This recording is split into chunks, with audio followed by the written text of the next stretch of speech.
Hello, beautiful souls. Welcome back to the Backroad Star. How's everybody's evening going? Before we get started, if you found your way here, trust there's a reason. Take what resonates. You know the drill. Leave what doesn't. And if these conversations resonate with you, I would be grateful if you'd like, comment, or subscribe. It helps this little campfire reach others who may need it. Others searching for healing, others looking for understanding, others longing for a place where they can finally say the quiet things out loud. Tonight, I want to talk about something that affects every single one of us, yet most of us were never taught how to think about it. Food.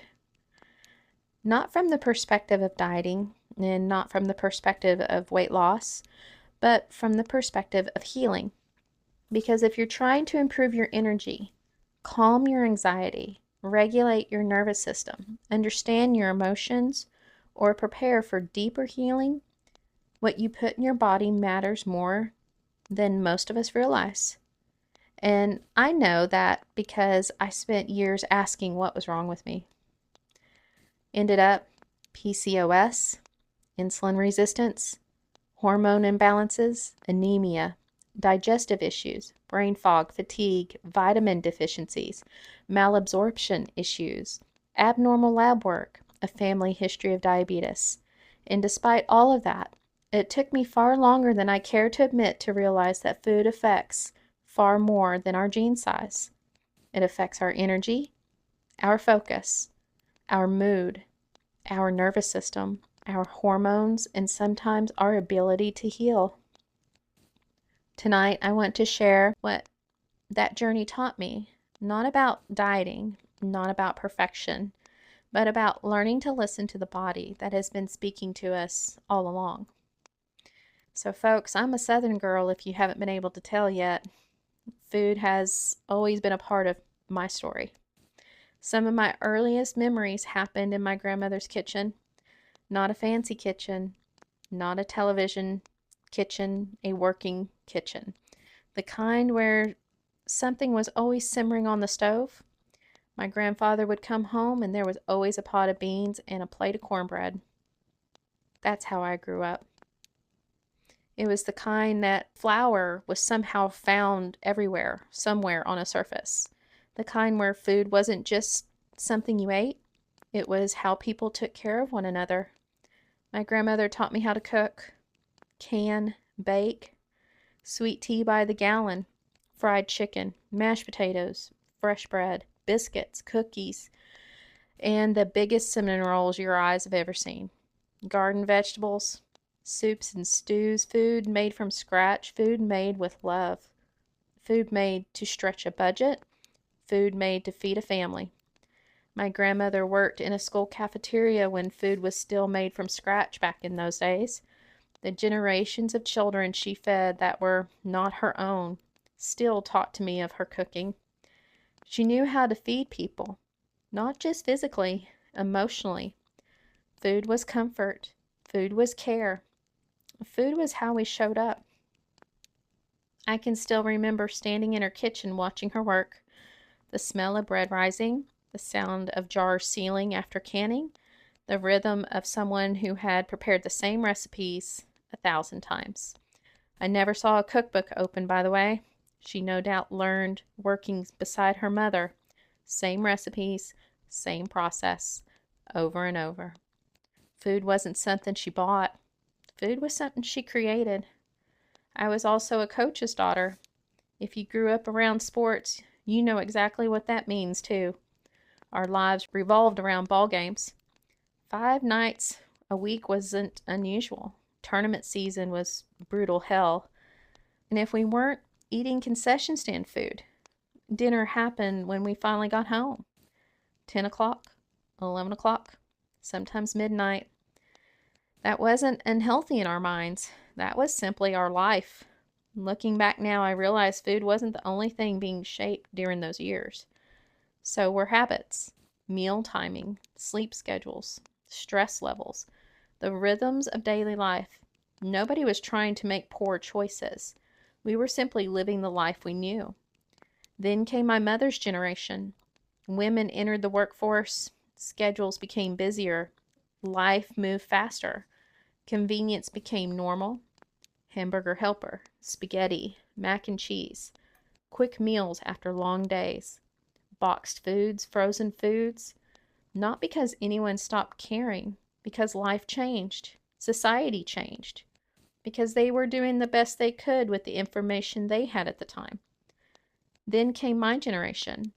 I was a single mom, college, accounting by day, private clients at night, tax seasons, catering jobs, trying to provide opportunities, trying to create stability, trying to survive. I recently found a photograph of my first apartment in college. My daughter had just learned to crawl, and in the photo I could see that she had been crawling across the kitchen floor, and behind her was the evidence that she had found the pantry.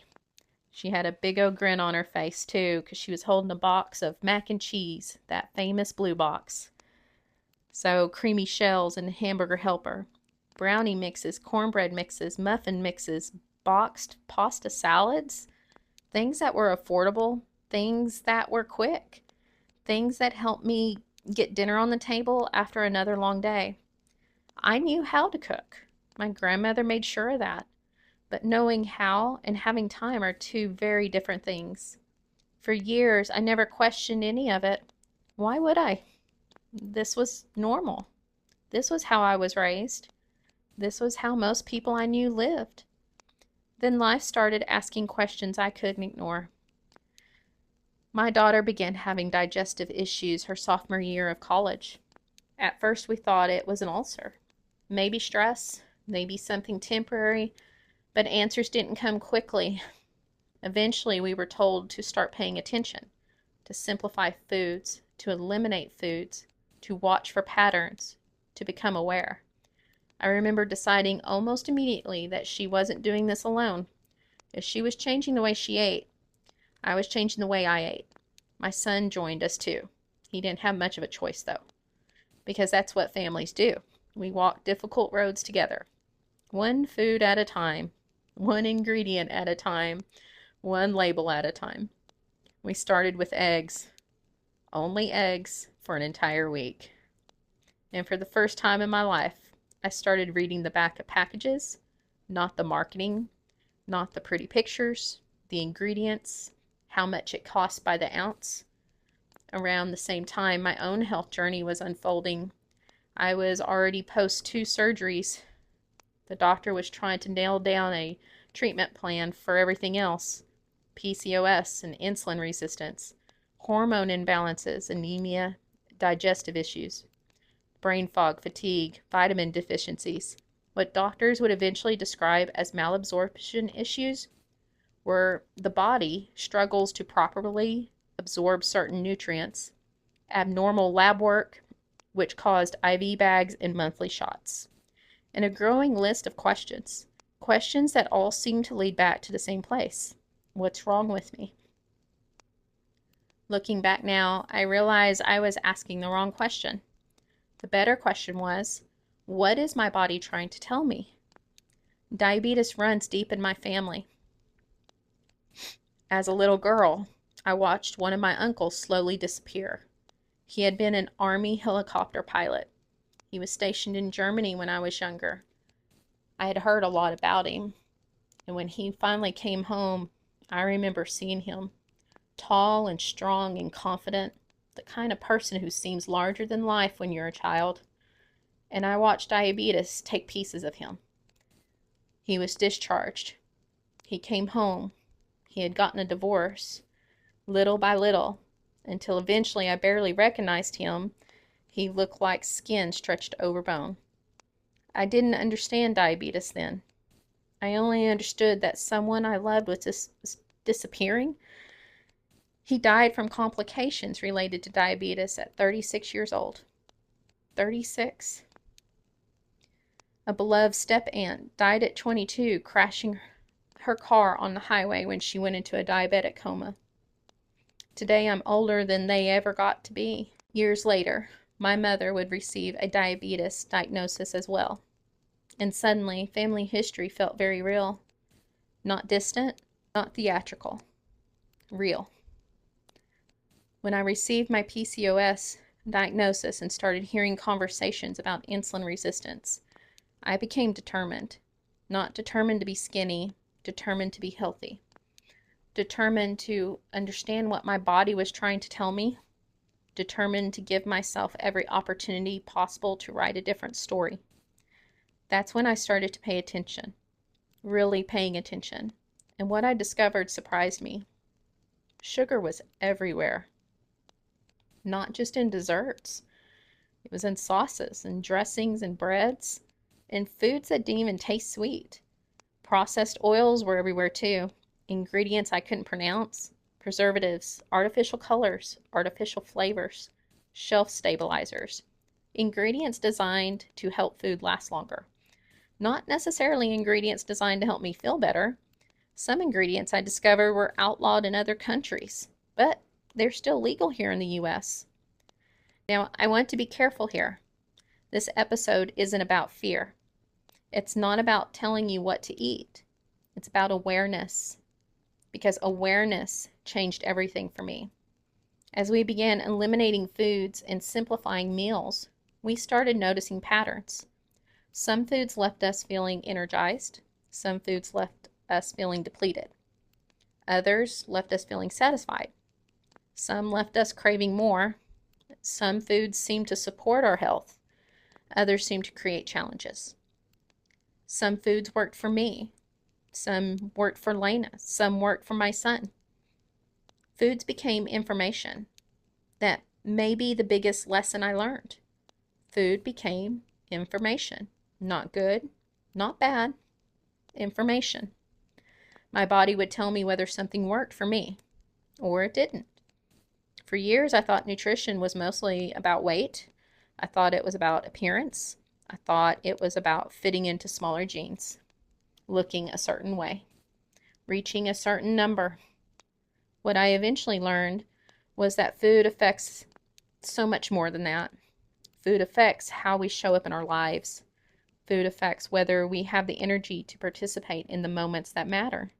Foods affect our focus. When I was exhausted, everything felt harder.